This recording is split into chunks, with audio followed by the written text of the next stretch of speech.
役員配置につきました。まもなく準備が整います。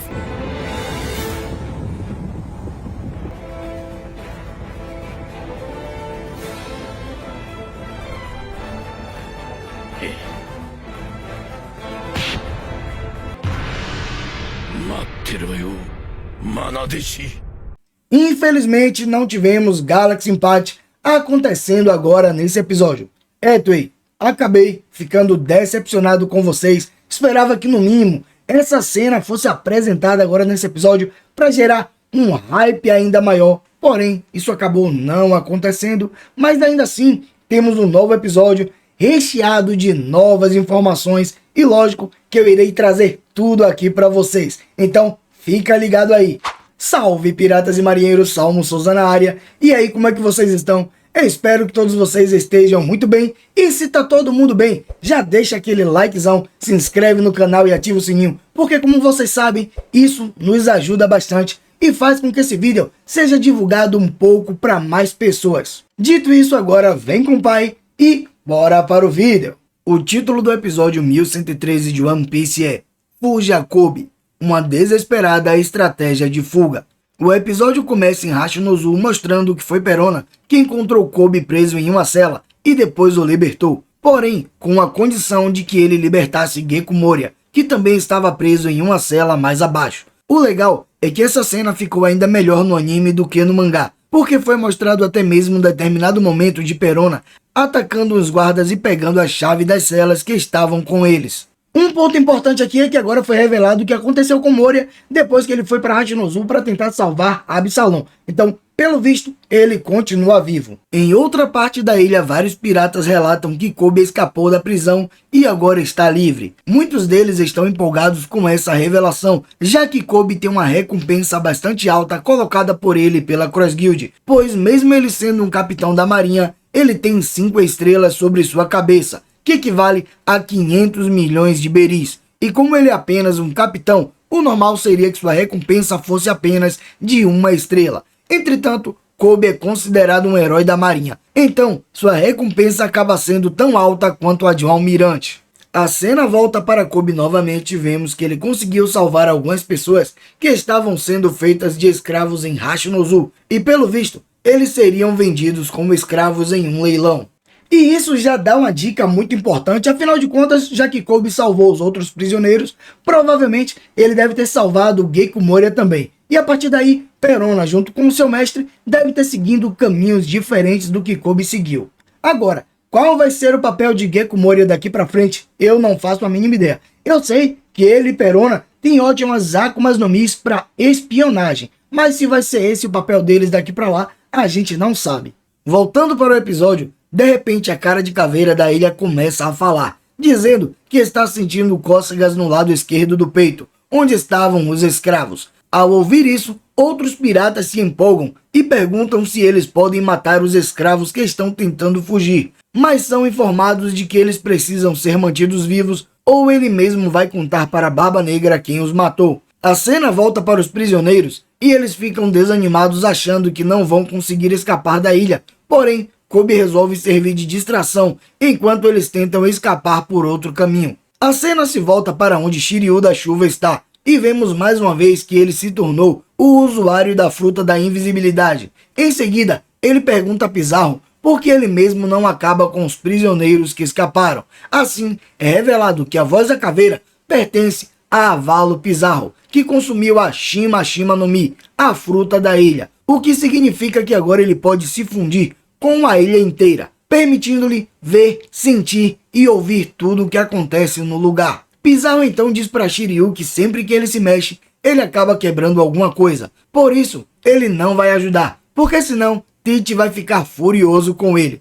E olha só que legal, a Akuma no Mi de Avalo Pizarro se parece muito com a Akuma no Mi de Pika que apareceu lá em Dressrosa. Porém, a diferença é que a Akuma no Mi de Avalo Pizarro é muito mais poderosa. Tanto é que a Akuma no Mi de Pika fazia com que ele se fundisse apenas com pedras. Já Avalo Pizarro consegue se fundir com uma ilha inteira, assim englobando pedra, pisos, paredes e por aí vai. É como se a gente fizesse uma comparação da Akuma no Mi do magma com a Akuma no Mi do fogo e da Akuma no Mi do gelo com a Akuma no Mi da neve. Por mais que elas sejam semelhantes, uma acaba sendo superior à outra. Vasco Shot chega ao local e pergunta se ele pode ir caçar os fugitivos. Dessa forma, é revelado que ele comeu uma Akuma no Mi de nome Gabu Gabu no Mi e se tornou usuário da fruta do Gole, homem alcoólico. Esse poder lhe permite manipular o álcool. No entanto, por causa disso, a ideia de Shot é que ele coloque fogo na cidade para que os fugitivos não tenham para onde correr.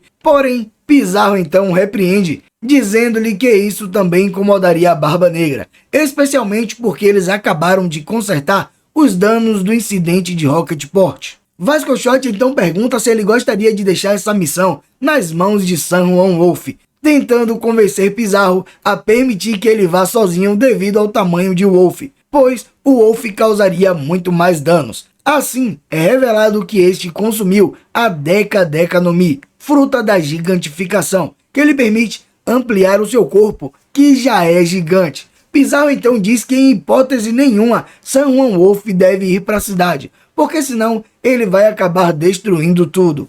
Uma curiosidade interessante relacionada ao incidente de Rocketport é que provavelmente esse deve ter sido o momento em que Kobe se uniu à Barba Negra para derrotar Oshoko, que na época era o líder de Hashinozu. Outro ponto interessante relacionado a Hashinozu é que em uma tradução literal pode significar colmeia, como vocês podem ter visto aí na legenda aparecendo. Porém, uma outra tradução que pode ser descrita também significa alguém com buracos de bala. Tanto é que na tradução em inglês eles adaptaram para ilha cheia de chumbo, o que combina muito mais com a aparência daquela ilha.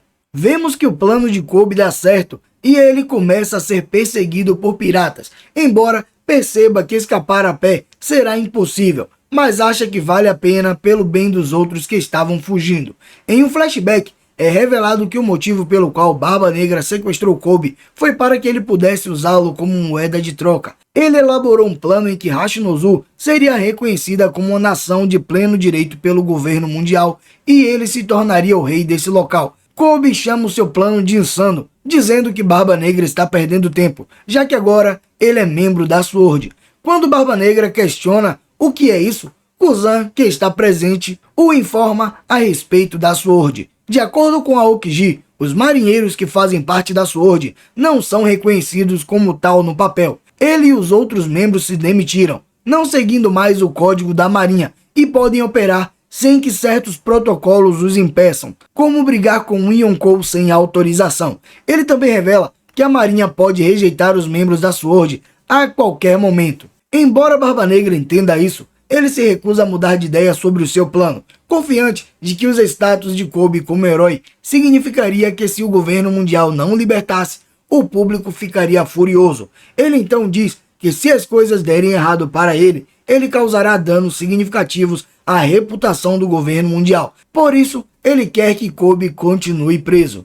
E vamos lá, galera, qual seria o verdadeiro objetivo para Barba Negra querer fazer com que Hashinozu se tornasse um país oficial, assim sendo reconhecido pelo governo mundial e ele se tornando de fato um rei? Eu acredito que provavelmente Barba Negra está querendo um lugar na mesa do Reverie, assim tendo acesso com mais facilidade a Mary Joyce. Portanto, eu comecei a pensar, quem seria o vilão final de One Piece? Eu acredito que todos vocês também se perguntam isso. Porém, até hoje não temos uma confirmação. E a partir daí, eu comecei a analisar. E Musama seria esse vilão, esse rival direto de Joy Boy. Portanto, poderia ser ele o vilão final de Luffy. Mas e se Barba Negra conseguir invadir Mary Joyce e de alguma forma conseguir roubar os poderes de Musama?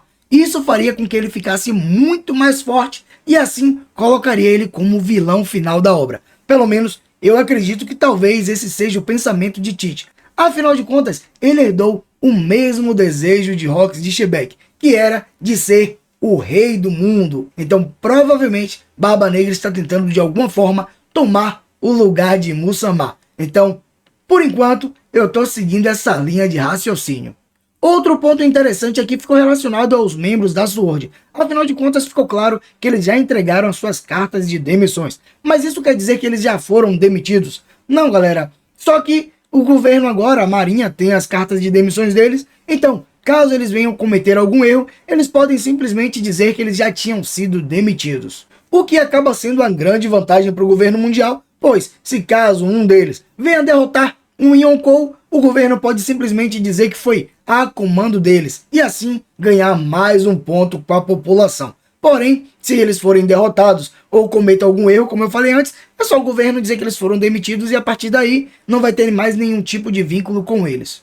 Voltando para o presente, enquanto Kobe foge, ele se lembra de Perona e menciona que teve que se aliar a piratas, pois a situação acabou pedindo isso. O que agora deixa claro que Kobe conseguiu salvar Moria junto com Perona. Nesse momento, um pirata que está de vigia acaba vendo no horizonte um navio se aproximando da ilha. A cena volta para Kobe e ele escuta uma explosão e descobre que marinheiros estão na ilha, embora acredite humildemente que eles não vieram apenas para salvá-lo. Os marinheiros atacantes provam ser muito fortes, com um deles tendo a sua cabeça decepada apenas para revelar que ele é feito de argila. Além disso, alguns dos edifícios começam a se mover, e vários piratas veem que isso está sendo causado por uma mulher chamada de Kujako. Ela é apresentada como uma contra-almirante da marinha e é neta da grande conselheira Chizuru. Também é mostrado que ela faz parte da Sword e comeu a Muti no Mi, assim se tornando usuária da fruta do chicote, a domadora, que a permite domar qualquer coisa que ela chicoteie, incluindo objetos inanimados. Vemos agora que Kobe finalmente é encurralado pelos piratas de Hashinozu. Enquanto isso, fora da ilha, vemos que dentro do navio que se aproximava se encontram alguns marinheiros juntos com Tashigi, e ela prontamente informa para o seu superior que eles estão prontos para a batalha. Assim vemos que diante dela se encontra o vovozinho mais brabo de todos, Monkey D. Garp, que agora se prepara para atacar os piratas e salvar o seu pupilo Kobe. E para finalizar, galera, eu gostaria de lembrar que os únicos piratas da tripulação de Barba Negra que apareceram em Hashinozu foram Shiryu da Chuva, Vasco Shot e Avalo Pizarro. E como a gente já sabe, Barba Negra estava enfrentando Lao junto com Van Ogu, Doc Ki, o Cavalo Pé de Pano e Jesus Bugs. Então só sobrou agora Katarina Devon, Aokiji e Lafitte. Então será que esses três serão aqueles que vão aparecer dentro do navio com a bandeira de Barba Negra que apareceu lá em Egghead? De todo modo, galera, o jeito agora é esperar o próximo episódio, que eu acredito que vai estar insano, principalmente porque já deve iniciar praticamente com Garp usando o Galaxy Impact, assim trazendo um hype muito legal para o episódio. De qualquer forma, como vocês já sabem, assim que o episódio sair, eu irei fazer uma análise bastante legal para a gente resenhar um pouco mais. Portanto, por enquanto isso é tudo. Eu fico por aqui, um abraço e fica com Deus.